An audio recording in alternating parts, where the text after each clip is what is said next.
ช่วงนี้มีแต่บวนยังบุบวนก็ซับมิดบ่อีกพวกนึงก็บวนนั่นมันสต็อปอันนั้นนะมันเป็นช่วงบวนนั่นบวนก็ซับมิดบวนโลกนะถ้าเรียกบวนโลกช่วงนี้มีแต่บุกเกมบวนโลกนั่นเลย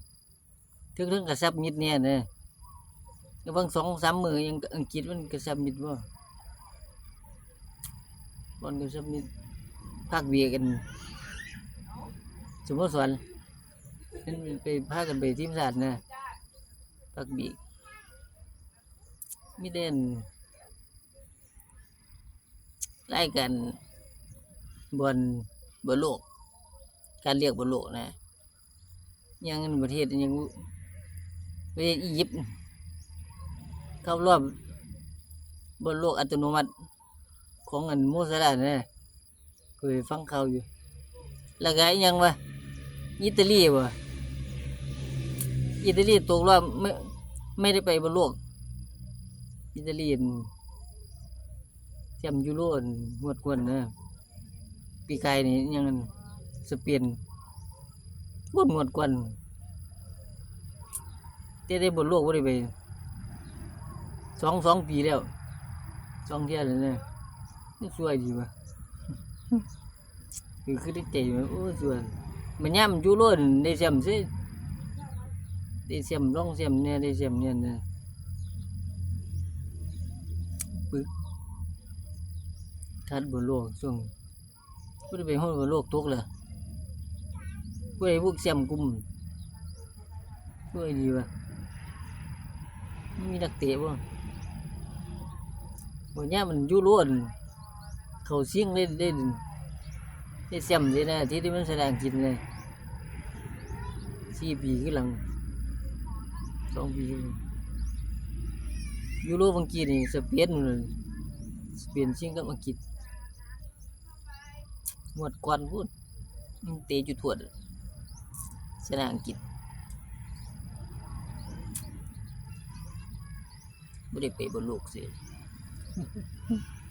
เป็นนิดแรงแต่ได้อังกฤษอันของเขานี่ช่วยอยู่แล้วได้ไปเรื่อยนะอังกฤษของคนไทยต้องคอยเชียร์อังกฤษนี่แหละเป็นอังกฤษสิงโตนั่นมันสิงโตของเราคนไทยมันบางอะไรเนี่ยมีแต่อังกฤษเลยคนไทยบางคนก็ประเทศอื่นก็มีนะ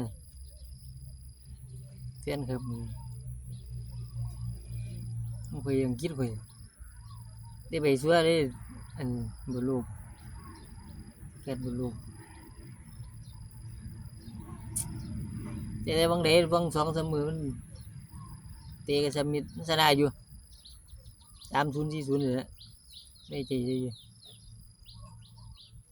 เอาที่ตัวสำรองลงซ้ำตัวจริงแล้วพวกตัวจริงก็ได้ตัวสำรองเลยนะชนะ30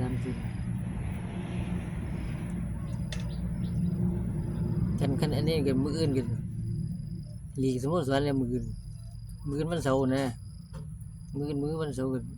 สโมสรก็มาก็รายการนี้ขึ้นมาอยู่แล้วไปเห็นรายการอยู่มันขึ้นมาอยู่ลีกสโมสรเตะอีกแล้วมื้ออื่นบ่ได้รับบ่ได้นอนอีกแล้วเบิ่งตาแซ่บจังบ่ได้มักเบิ่งไว้เสียรายเดือนไทยเท่าสุดก็ได้นะมีเสียรายเดือนโมโนแม็กยังแอปของโมโนเลยเดือนละ2-300แต่คือมีเงินเสียคือฟังผลเอาเนี่ยเบิ่งให้เลยยามมื้อเช้ามีเงินเสียแล้ว